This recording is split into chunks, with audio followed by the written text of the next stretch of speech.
God aften og welcome to another edition of Bitcoinization with Anders. As usual, I will start with my estimation for when I believe that the price of Bitcoin will start to accelerate to a pace where there is no stopping it, and it will be the final wave, um, the final bubble that will never burst, because it will actually just take over and consume all fiat currency value, and all fiat currency will hyperinflate indefinitely, and the price of Bitcoin essentially becomes infinity in any fiat currency. In my opinion, that is 2023, about 5 years from now.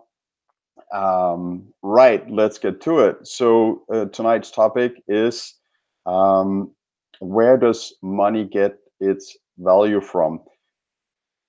To get to that topic, first we need to quickly just discuss what is money, and why is something money. So money essentially is um, a medium of exchange and a unit of account. Um, a unit of account means that's what things are priced in, and then it also automatically becomes the medium of exchange, because then that's the thing that you pay with in order to buy any goods or service in a certain geographical area. Now, before civilization, when we were just living in small groups, hunting food, gathering food, we didn't need money as humanity.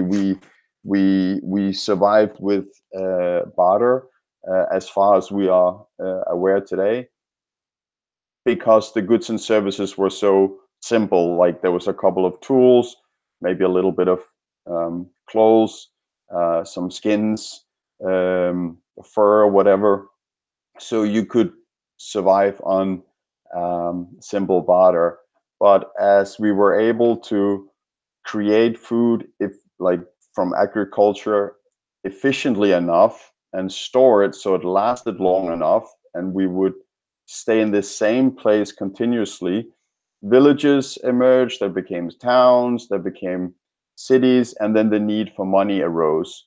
You needed a one common thing that you could use to buy anything. Like, it just makes it easier, because it's hard to go um, pay for a haircut in a quarter of a chicken, because then the chicken dies, and that as a barter money will become um, uh, uh, without any value. I mean, you totally both kill the chicken and you kill the value. Um, so what happens automatically is that we, as human beings, as social beings, find whatever commodity is best on a range of properties, which is what is needed for a property or for a commodity to be money. And those properties are uh, portability. It has to be fairly easy to carry around with you. It has to be durable. It has to be um, divisible, and it has to be fungible, which in money speak means privacy. Like, one unit is as good as another unit. Um, it's not like if you come and want to spend one piece of gold in back in, let's say, the old Roman Empire, then they could see that that piece of gold came from a political opponent that was now in jail, and then they said, you can't pay with that, because that comes from that person, so we don't consider that to have any value. That would not be fungible. Fungible would be that whenever somebody comes with a piece of gold, that is as good as any other piece of gold. Now, um, so that is what, anytime that a commodity comes along that is better on those four properties, basically the sum of those properties, it automatically becomes the new money of a certain geographical area. Originally, it was seashells in China, parts of China, rare seashells. that acted as sound money. That is the first sound money we have evidence that was used. That was later replaced by gold, roughly 700 BC in Lydia, which is today's Western Turkey.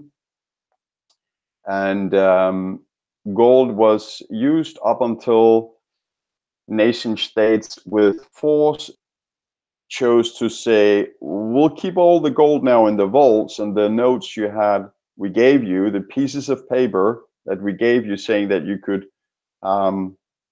get your ounces of gold back, we now change that to, you cannot get, like, we removed the part saying you can get your ounces of gold back. You just go ahead and use the paper. The paper now has value because we enforce with police and military that paper has value.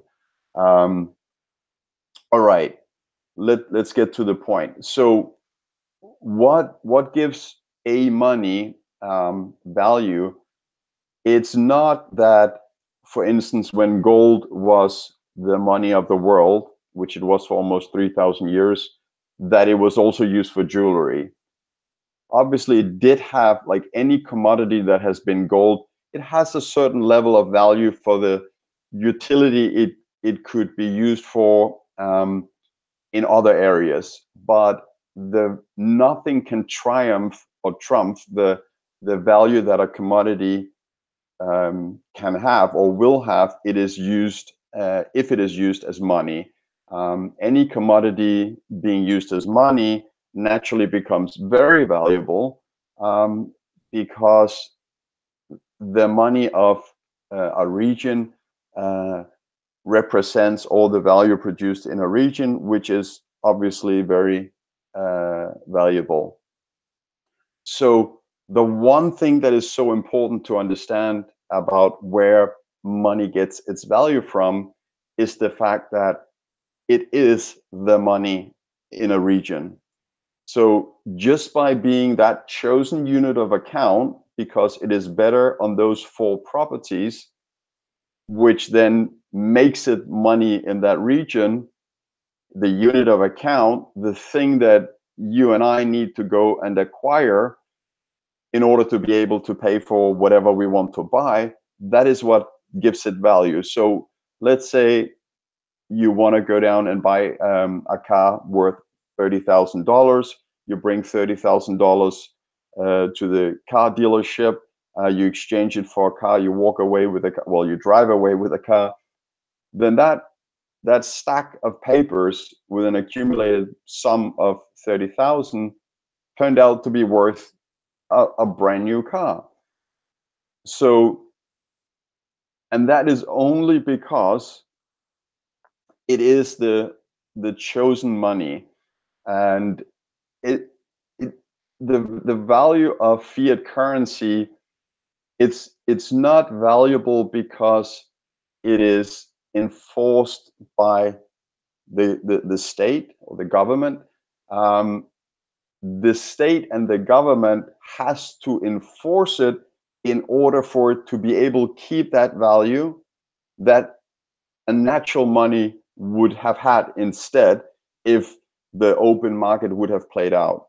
And until 2009, the best money around would have been gold. So gold would have been the money and would have been the the most valuable commodity and would have had a more value than it does have currently, and it did have up until 2009.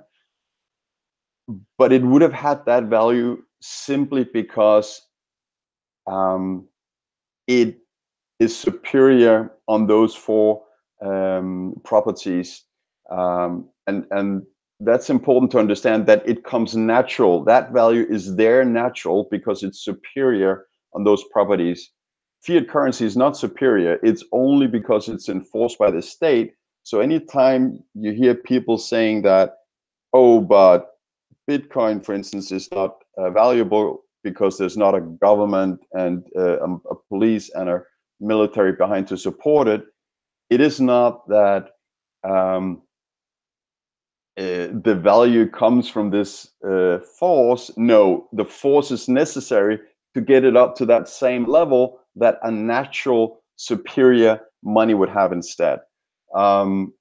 Now, since 2009, that obviously, well, not obviously for everyone, since it's still a debate, won't be 10 years from now. I'm quite certain. No investment advice. But since 2009, um, the commodity with the best properties on money really has been um, Bitcoin. And Bitcoin not only has been superior on those first four properties of money, uh, to repeat them quickly, is portability, durability, divisibility, and fungibility.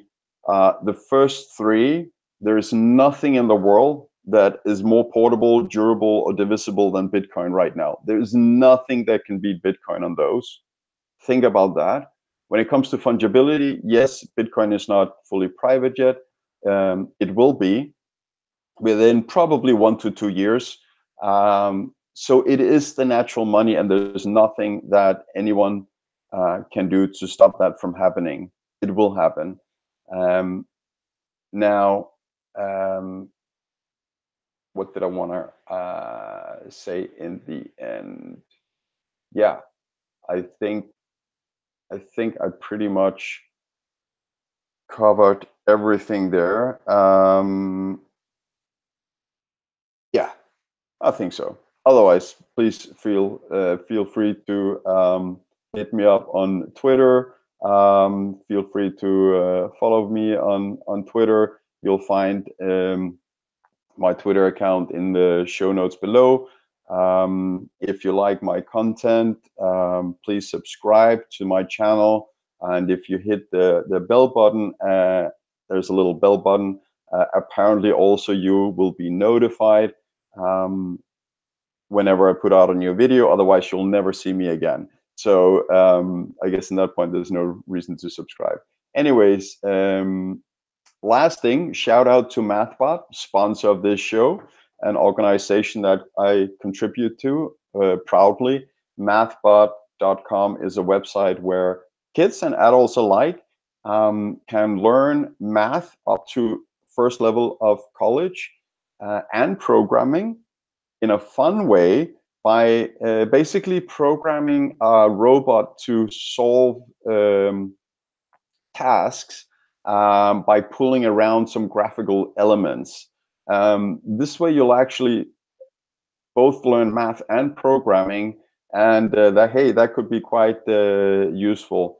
I'm pretty excited about it, and we could also use contributors actually. So if you would like to help out on MathBot, then what we really could use right now are people that would simply play the game, create an account. You just need an email address for that. Create an account, start playing MathBot, and tell us anywhere where there is bugs, anywhere that it doesn't make sense to you, what it is you have to do the next step to solve the problem, all of those things. In the show notes, there is a link to the GitHub page where you go under issues. It's J.W. Weatherman who started this fantastic website. And you go to the GitHub, and then under issues, you can describe issues that you have come across, or if they have already been seen, then you can just comment and say, hey, I also saw this and that issue on the website. All right. Thank you very much for watching, and I hope this was of value. If there's anything you want me to change, please put a note in the comments. But thank you very much for watching. Have a good night. Bye.